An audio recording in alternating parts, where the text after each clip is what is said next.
I'm ready to slash and burn. No quarter. I am going to be uncomfortable and all over you from start to finish. Hello, everyone, and welcome to another episode of Outside of the Box. And anybody that knows me knows that I am a big fan of the weapons. And so, of course, if I was going to do a Bloodsport interview, I would have to have Nik here on the show to talk about Bloodsport and all of their beautiful weapons. So welcome to the show. Howdy. Glad to be here. Yes. So yeah, I've definitely this has been one of those interviews that's been a while in the making, and I'm so happy to finally do it, especially during such a great season, overall. Of course, the season for Bloodsport started off a little bit rough, but it got better for sure. So we'll kind of go through all of that. In the beginning, like going into the season, looking back after last season, I mean, what all did the team do to kind of improve and have the best chance of success, going into World Championship VII? Sure. So yeah, in World Championship VI, we ran our Season 5 robot again. So that was carrying over things, and we kind of hit like a plateau of performance for how that bot could do with that design. So Season 7, then we came in and redesigned the entire robot. The idea was to move the weapon, all the weapon system, like motors and electronics and everything, above the blade, which would allow us to run bigger weapon motors, bigger speed controllers, and just have space not be the limiting factor for everything that we're doing. And then shrink the chassis down to get more reach. So the idea was to basically upgrade the whole weapon system. We kept the drive basically the same so that we wouldn't have, that extra thing to debug on top of the new weapon. And then really when we got the filming dates and everything, we just hit go on all of our part orders. Proto Labs made a bunch of parts for us, and we had a long road to Season 7 as far as testing everything and debugging everything, but it was some good fun. Yes. And, from what I've seen and obviously heard, was talking to a lot of the teams, quite a few teams did either complete redesigns or significant redesigns of their robot heading into this season with varying degrees of success. Your first match was versus Copperhead, which for the most part has just been wasting people this season. Were you anticipating that kind of a hit, and like the damage that you suffered in that match? Drum spinners are always hard for us. I mean, if you look back at our Minotaur fight from Season 6 in the round of 32, that question of trying to go weapon to weapon with a big nasty drum and survive as a bar is a big challenge for us, just because like our blade is at the perfect height for them to catch and throw upwards, and they also have such a wide weapon that as our blade is swinging through there, like about like endgame, we have a chance of coming in from the side like we did and smashing the side of their blade. But a drum, that makes it really hard. So when we saw our first fight was Copperhead, we knew we were in for a challenge. But we had a new blade for that fight. No more club sandwich. And the robot might not have done better than in the Minotaur fight, but from a blade perspective, I see it as a win because the blade didn't immediately explode into a billion pieces. So that was a little personal victory. Yes, I'm sure that you take a lot of pride in the making of those weapon blades, so it was good that didn't happen. But yeah, I mean, obviously the match went very quickly. I mean, personally, given the way that Copperhead's performed this season, it's just that happens. So you kind of got to move on from it now. the next match after that was versus Gigabyte, which obviously Gigabyte's been around a long time. John Mladnick is a really good builder, but you had, new captains at the helm. Did that change your strategy at all, or were you just like, this is Gigabyte, we still have to kind of prepare like we normally would for it, and all of that? I mean, obviously it was a KO win, so that went really well for you. Yeah, we weren't really thinking so much about them in that fight. Like we had a setup prepared for them, or that we needed to put together. We had to weld that whole wedge together and everything. But for us, that fight was really more a story of recovering our team, because they like after the aftermath of the fight, we found this glaring design flaw in the head where that plastic piece that houses all the electronics would just explode. It didn't even hit anything. It was just the acceleration of the hit against Copperhead just killed it. And we knew that Gigabyte doesn't hit any less hard than Copperhead. So what we were worried about was trying to shore up that part of the robot. So we pulled an all-nighter immediately after the Copperhead fight to redesign that part, remake it with a sturdier, tougher design, and try to, cobble together a robot that could face down Gigabyte. They're also a big challenge for us because they're a wedge on all sides, right, spinning around. So our only real hope, as far as I saw it at least, was to try and sneak under them and pop them up before they could pop us up. So it's like, it's horizontals, but it's you're back to the ground game again. And that it didn't work, but we did come out on top, and we took a very big hit, which I think is a testament to the design work that the team did to rush that new head part together. Oh yeah, absolutely. When it comes to, helping to kind of get your robot back to where you want it to be after a difficult fight, it's really a team effort. So it's a good thing that that you were able to do that, and kind of get back to that place of 1-1 instead of being kind of in the hole. Now, again, I swear that the schedule makers this season just really put together some interesting matches, and I know that the next one was one that I was really excited about. Was your fight against Rotator. Now, the only unfortunate thing with that is that, I mean, I've obviously had Victor on the show. We talked about it, and I mean, Rotator really wasn't at 100% the whole season. It was a very difficult season for Victor. So, could it have been a more interesting fight if Rotator had been at 100%? It's tough to say because you never know. But it was still like, I loved it. It was such a good battle. And you were really able to capitalize once Rotator was, kind of crippled as far as the weapon goes and stuff like that. So kind of take me through that one, because that was the most exciting one for me.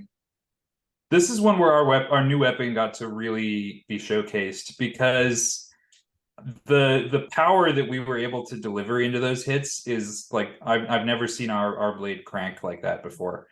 We had the long bar back this time, and we were just putting holes in his armor and stuff. One interesting thing was because of the way, so they showed in the episode, right, he was having drive issues with the plow on there, and he had to grind away a bunch of the plow. Before he did that, he also took his shock mounts out. So that kind of hurt the durability of his armor, I think. But those are just the kind of things you have to deal with, right, in your last minute prep. All the configurations and stuff are great, like, as I know, because we have many. But we also had that same learning curve this year of like, the more you have, the more work that is to prepare all of them. And it doesn't always pan out exactly the way you want leading into the fight when you have, limited time. But that one was, I think, maybe one of the best like Bloodsport performances ever that we've seen out of this robot. And that felt really good, coming from the Copperhead fight to kind of like scraping through the Gigabyte fight. We weren't really comfortable, going into that one, and then finally being able to have like the confident performance of the new robot in the Rotator fight felt really good. Yes, absolutely. It was an amazing fight, definitely one of my favorites of the season. And so, you're at 2-1. I mean, at this point where we're at, it's comfortable to say that anyone that has at least 2 wins is likely to get into the round of 32, but you never know. So you have that fourth fight looming up against Beta, and obviously it's the best scenario to win that. Now, what I find interesting about that match, kind of looking at it without seeing what happens yet, is that and actually I think it will have aired by the time this episode airs, but that the last match that Beta had versus Black Dragon, I kind of questioned the armor configuration that they decided to go with. It didn't end up working very well for them. Were you looking at that at all and wondering, what they were going to come with, which hammer they were going to come with, and kind of strategizing based off of that, or what was kind of the plan going into it? We figured they were going to run the big wedge. That's been very effective for them against horizontals in the past. So like the vert armor didn't really factor into what we were doing. And interesting thing is this year, because they gave all the matchups ahead of out ahead of time, going into that Black Dragon fight, he knew he was going to have to fight us later. So I wonder maybe if he didn't want that wedge to get all ripped up by Black Dragon. So, it's a give and take. But yeah, so we figured the big wedge would be on there, and we saw he brought these new like noodle hammers, like just a flat plate of AR instead of his regular like big punchy hammer. We figured he would try to add a little extra armor up top, like he did. It was, I think it was when he fought Rotator in the past, maybe, and he armored up more on top so that he wouldn't repeat what happened with Tombstone, where Tombstone came in and like destroyed the joint of the hammer. So we figured he probably wouldn't have weight for the big hammer and wouldn't want to risk it getting hit.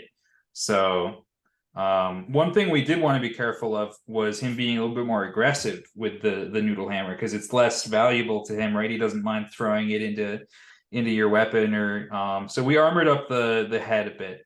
We added basically like a plastic TPU football helmet with a plate of AR over the top of it, and that's our armor setup for Beta, in addition to the disc weapon that protects the chassis. Well, we will see how that played out, because since I haven't seen it yet, then I don't know. So I'll get to find out along with everyone else. But I'm curious. Obviously, there's still a tournament to come. There's a lot of season left to go. But without obviously talking about any of that, what are the current plans looking ahead to World Championship VIII? For your team, anything that you can talk about at this point? So we're talking about a few different things. One is trying to make the weapon speed controllers less vulnerable. So I mean, obviously in the Copperhead fight, that showed that like them being in the head is maybe not the greatest decision in the world. And we had a similar in the Rotator fight. We were really worried about Rotator running upside down and just ice waving us, right? Like stopping the weapon with the plow and then coming in and just cleaving the entire head apart. And that would be expensive, and it makes armor difficult up there, and it makes everything difficult. So basically where we're at is, depending on the schedule of World Championship VIII, we're either going to do a revised version of our existing robot, or potentially build up a new bot and try to solve some of those prior issues. There's a few other things that we're working on in terms of trying to make the robot less flippy, because like again, that Copperhead hit, big problem is the weapon stops, no longer has any gyroscopic stability, because it's come to a like that single tooth bar, just if you watch the slow-mo, came to a dead stop, which means like full energy transfer, no spinning energy in our own blade anymore. All of it went into either Copperhead or us in the opposite direction. And so trying to figure out how to keep the robot stable in that situation is a big challenge that we've been thinking about a lot, and that's all I'll say on that. Yes. Well, I hope that there's some additional weapon designs in the future as well. Obviously that's something that I get really excited about. I'm curious too, though, like asking about the weapons, is there like a lot of thought that goes into the naming of does the name come first, or does the design come first when you come up with these? Design tends to come first because I'm thinking about like configuring for different opponents. So like the key type blades are more for vertical spinners, and then you've got like the long bar for outreaching the other horizontals, or like control bots and stuff with the forks. So having reach there is nice. And then like the disc blades are more meant to protect the top. So it's the design then kind of as it gets iterated, like the whole team will sometimes debate like, oh, should it be called this or should it be called that? Like, how do we add personality to this? And I'll be like mulling over, what I do and don't like for different blades. I gotta try to think if we're redesigning next year's. I think a lot of what we're gonna see is like, I think the weapons from this season were fairly solid. There's a few things I would want to update, like the key blades struggle with self-righting because they don't like prop the robot off the floor in the right way, or different other things that we want to try. So I gotta think of ways to like show the lineage of them in a new name. So I don't know how that it might be Chunk Key 2.0, or like, I don't know, some other kind of key pun. I'm open to suggestions, really. I mean, I'm sure that fans could come up with some stuff. So definitely, I'm just going to add this right now. If any fans want to come up with any cool names for the blades, please put them in the comments. Put them in the comments, yeah. Yes, exactly. I need to know.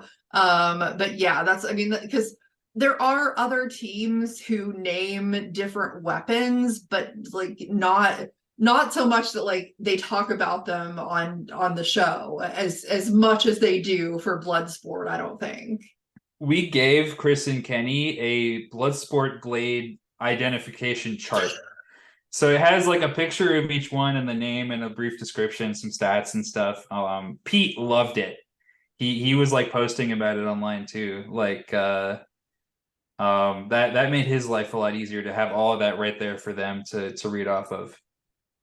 I think that's fantastic. I love that idea. So yeah, that's definitely something you should continue doing. And I mean, heck, if you make little cards and stuff like that, fans would probably like buy those. So just knowing how the fans are, that's a really cool thing.